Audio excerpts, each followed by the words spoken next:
दोस्तों, मनुष्य का शरीर नश्वर है, जिसका नष्ट होना निश्चित होता है। आपने सुना होगा कि मनुष्य न कुछ लेकर आया है और न ही कुछ लेकर जाएगा। इसके साथ ही ये भी कहा जाता है कि कोई मरने के बाद साथ नहीं देता है, फिर चाहे वो परिजन हो या फिर दोस्त। लेकिन आज हम आपको इस वीडियो के माध्यम से जानकारी देंगे कि मृत्यु के बाद कौन कहां तक साथ देता है।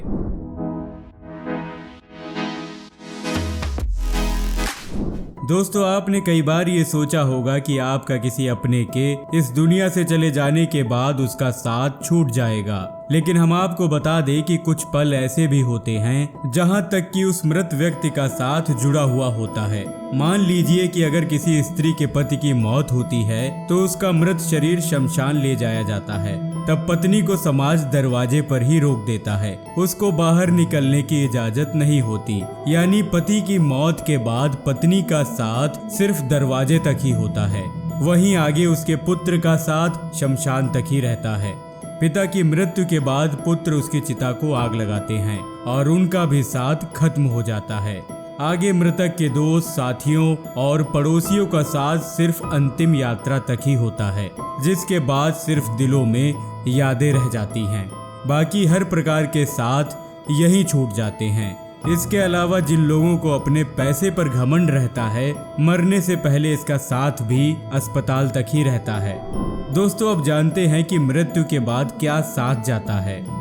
हम मेहनत करके जितना भी पैसा क्यों ना कमा लें, लेकिन इन पैसों से अपनी आखिरी सांसें नहीं खरीद सकते। अगर ऐसा होता तो अमीर लोगों की कभी मौत ना होती। उसके बाद हमारे शरीर की बारी आती है। जो जीवन भर साथ देने वाले इस शरीर का भी साथ मौत के बाद सिर्फ चिता तक ही रहता है, जो चिता में आग लगने के बाद एक मोमबत्ती की तरह जल के राख हो जाता है। दोस्तों, इंसान की मृत्यु के बाद अगर कुछ साथ जाता है तो वो है उसके कर्म। मनुष्य अपना पूरा जीवन कल्पनाओं में बिता देता है, लेकिन वो इस बात को भूल जाता है कि इस संसार से जब हम जाएंगे तो हमें खाली हाथ ही जाना पड़ेगा। इसीलिए इंसान को अपने जीवन में कुछ ना कुछ अच्छे कर्म भी अवश्य करने चाहिए, ताकि उसका प्रारब्ध अच्छा हो सके। इसीलिए कहा जाता है कि जीवन में अच्छे और सत्कर्म करने के लिए समय अवश्य निकालना चाहिए, ताकि अच्छे कर्मों का पलड़ा भारी रहे और मनुष्य को सद्गति प्राप्त हो। दोस्तों, आशा करता हूँ कि आपको हमारा ये वीडियो अच्छा लगा होगा। कृपया करके वीडियो को लाइक और चैनल को सब्सक्राइब करना ना भूलें। धन्यवाद।